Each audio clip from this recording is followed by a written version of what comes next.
Peace, family. This is your brother Shaka Shakur, and I want to pose a question today. Just a thought. Could you imagine if we, as a collective body, could change or alter reality? If we could alter the way things are today without a political slogan, without guns and bombs, without any of that, simply with our mind. Now, most of you out there, if you're aware, you know the power of the mind. But let me add to that. Along with the power of the mind is the collective power of the heart mind.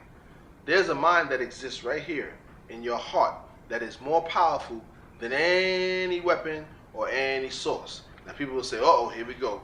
We're about to go into that Martin Luther King love your enemy talk. Nope, I'm not going there. What I'm telling you, this is not even about an enemy. This is about taking control of your entire destiny. And how do we do that? By focus. There are reports that prove and show that in areas in Washington, D.C., where there was violence and murder and all sorts of things, mayhem, that they brought in people from all over and they meditated and they focused their collective mind on a collective goal. And the violence decreased as the participation in meditation begun. Now you might find that incredible, but wait a minute, let's look at our history. What about civil rights? It wasn't Martin Luther King or Abernathy or any of those great names, Carmichael, none of them that tilted the scales and won a partial victory for the people. No, it was the collective mind. When all those Africans said, nope, that's it, we not riding on buses until such and such, they were able to focus their energy and bring forth a new reality. We've been taught that the reality is the boycott, and the boycott is what did it. Nope. The reality is the focused mind. And once we focus the mind of especially black people with melanin, that energy comes together and then the earth submits to the energy of us. This is how the collective mind works. And that can be done today. What we're going to start doing is we're going to do what we call affirmation walks. And we're going to put it out there, where we're going to go to areas where the crime and the violence, especially the killing of our young, is increased. And we're not going to go out there with no slogans, no promises. We're going to go out there with a collective energy of meditation and focus our minds on the reality that we want to see. And we will get it. You know, all of the atrocity you see on earth, the hurricanes, all this chaos and madness going across the world globally is a result of a sick collective mind. The mind of the masses of people, we sick right now.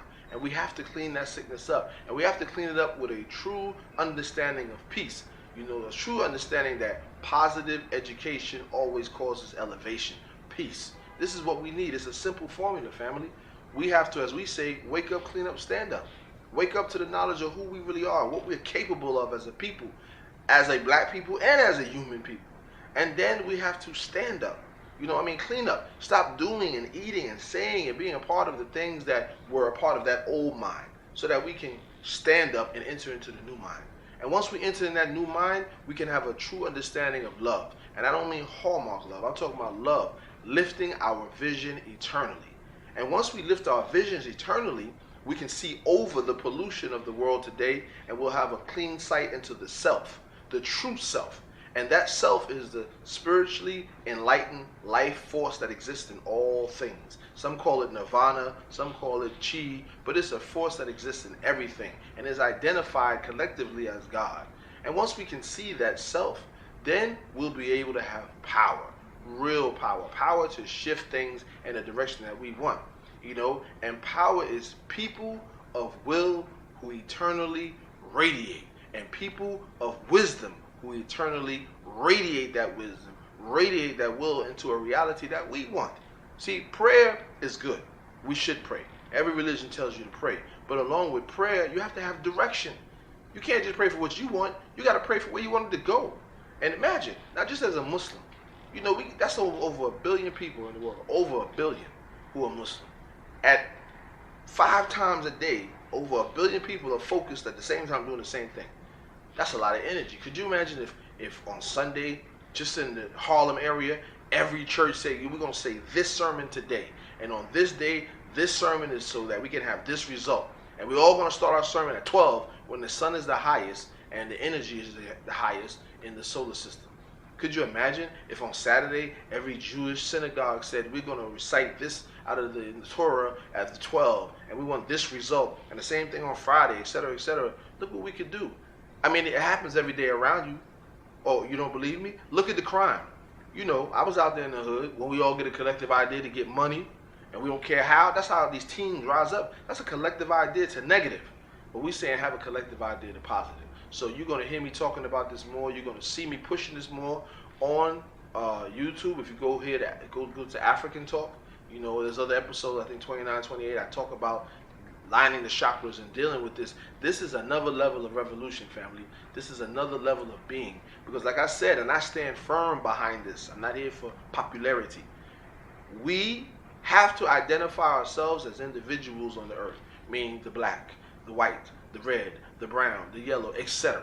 And then we have to collectively bring those individualities into one whole, so that we can move forward for the betterment of all humanity. Because like it or not, we got to share this. So we're going to have to figure this out. But the first thing we have to do is crush the demonic disease called white supremacy.